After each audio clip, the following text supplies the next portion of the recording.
have to know that this is the absolute right that the landowner has, or the Milo landowner has, or the person holding the certificate of title for the Milo land, to evict you off of this land if you do not pay your rent. If you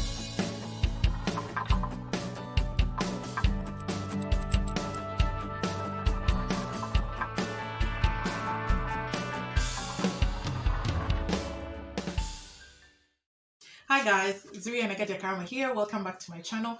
If you're new here, please subscribe. If you've been here before, welcome back. I'm so happy to have you. On here, you're going to find lots of motivation, legal and business tips, and all this combined are intended to help you and I in our personal growth and help us make some moolah in the process. So today I'm going to be talking about land and more land, and we're going to talk about the different types of land ownership in Uganda, so that you can make a decision. If you're interested in holding a piece of land, if you're interested in buying land in Uganda, then you can make a decision on which kind of land, or you know exactly what questions to ask a prospective seller before getting into any purchase and buying agreement.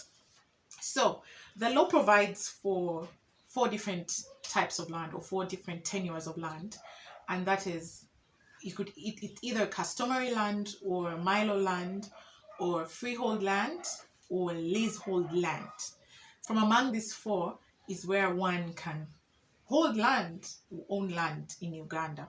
Now for this video, I'm going to talk about Milo land and the kibanja holder.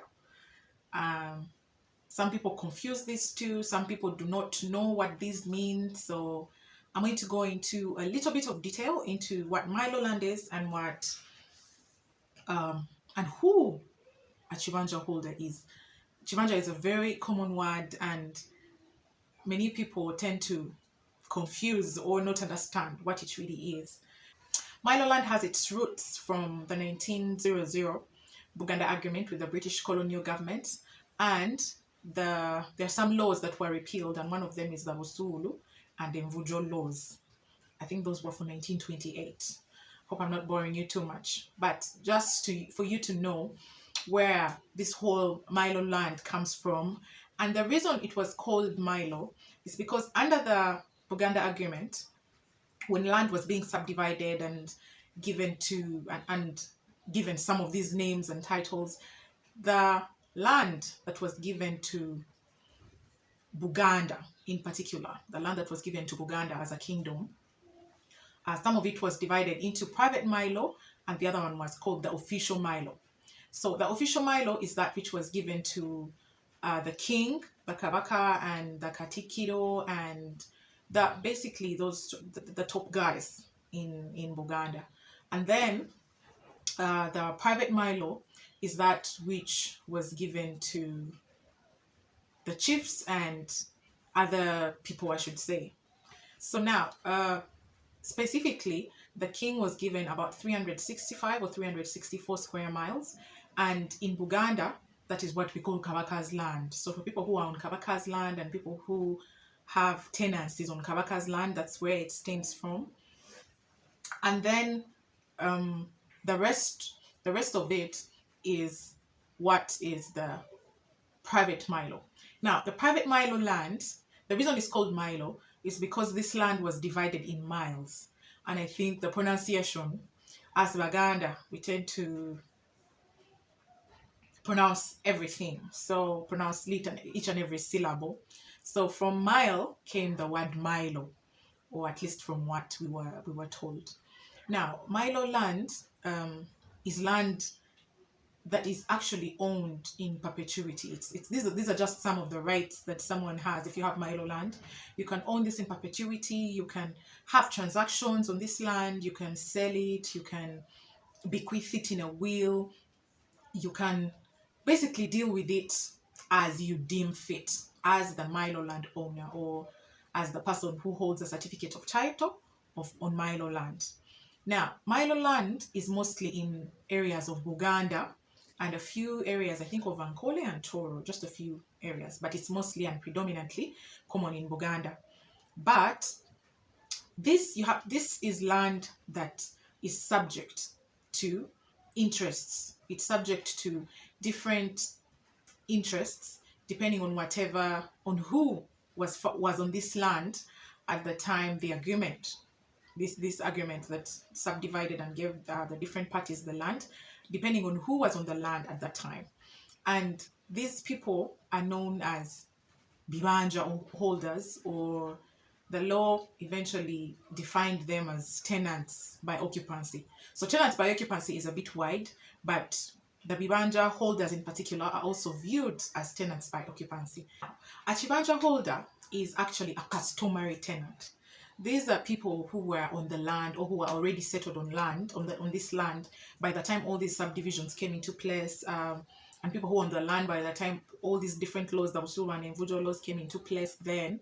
And this is land that people have kept on maybe transferring, whose interests have been transferred to different people from their grandparents and their great-great-grandparents to today, because that is one of the rights, that is one of these are some of the rights that you have as a kibanja holder, that you can give away this land, you can sell it, you can buy a kibanja if you want to, you can mortgage the same if you want to, but there are some restrictions on someone holding a kibanja.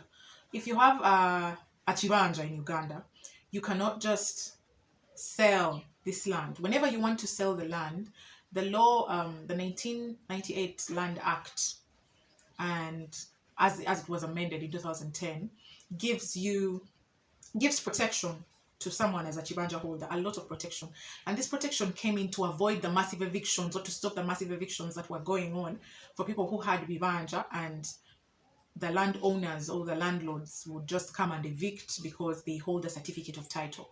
So the restrictions that were put were specifically to protect this person who is on this land, and specifically for kibanja and for people who are on Mailo land. Your kibanja is your land. So irrespective of the fact that you have a landlord, you still have literally full rights of ownership to this land. You're a tenant to the Mailo owner, but you have full rights of ownership. But these rights are subject to some conditions. And the most important condition is that you're paying rent, is that you're paying obusuru to your landlord. If you do not pay rent, that is like this is like the most important thing you have to know as a kibanja holder, is that if you do not pay rent, if you're not paying obusuru to your landlord, then your landlord has the right to evict you for non-payment of rent. And actually, this is the only absolute right that the landlord has. If you're on this land, if a kibanja holder is a tenant, so as a tenant, you need to be making a payment for this land. So you have to know that this is the absolute right that the landowner has, or the Mailo landowner has, or the person holding the certificate of title for the Mailo land, to evict you off of this land if you do not pay your rent, if you do not pay your dues, if you do not have proof of payment of busulu. So you have to make sure that you pay the busulu that is laid out, and have receipts and proof of payment.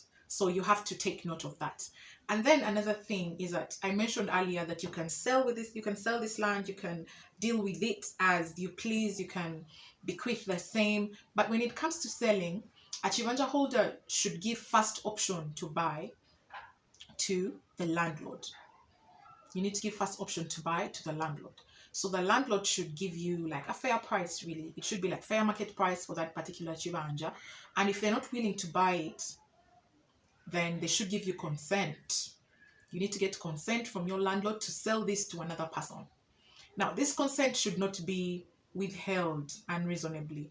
So as a landlord, or as a certificate of title, if you hold a certificate of title for Mailo, and you're not able to buy this land, then you should give consent, because at the end of the day, whoever is coming on this land is going to be your tenant as well. So one thing we have to know about, especially Mailo land in Uganda, is that it is subject to these different interests of the kibanja holders and the different tenants by occupancy that are.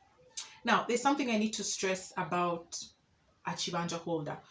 If you hold a kibanja and you sell this land without the consent of your landlord, without giving your landlord notice, or without giving them the first option to purchase this land, then the person who has bought this land has literally bought, that transaction is invalid.